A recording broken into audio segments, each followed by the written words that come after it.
as I said, this is a bit of a shining light for me, so I did want to throw it up again, but for good reason.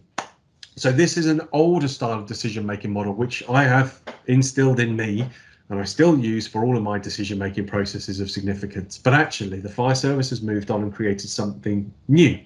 And it's a modification on this I'm about to show you. But the reason I want to show you this next one is because if you are trying to create a strategy document for a project, so for example, not just to create things randomly, but if you need to get across to stakeholders in a clear and succinct way what you're doing, why you're doing it, and where you're going, what information do you need to draw out that, and how do you do it?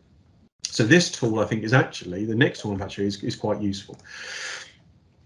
The new decision-making model looks like this on the right. Now, I won't go into all of the details, very similar.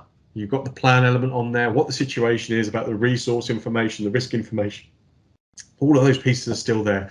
But one of the really important bits I want to get across is that middle triangle. Why, expectations, and benefits versus risk. That for me is the strategic view, or the strategic view of a project, when you step back away from that tactical view. And on the left there is a bit of an explanation as to what those are. And it doesn't take any changing of words hardly at all to make these relevant to the project management world.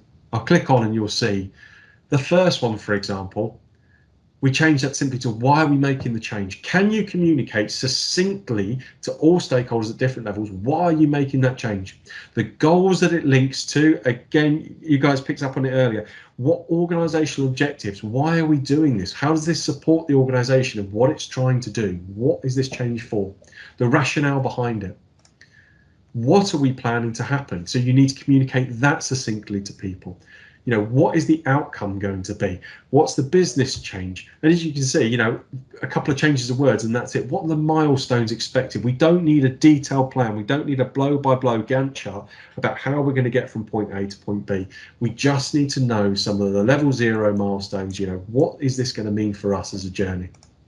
And whether the benefits are proportional to the risks. As you see, I didn't change a single word in that because that's exactly the same for the fire service decision making as it is for project management. Are the benefits we're going to gain proportional to the risks? What are the risks that are going to affect this? What is the change going to do to the organization? And are the benefits great? If they are, if they're still stronger than the risks or the negatives in completing this change, then it's a winner still. It's still worthwhile for the organization.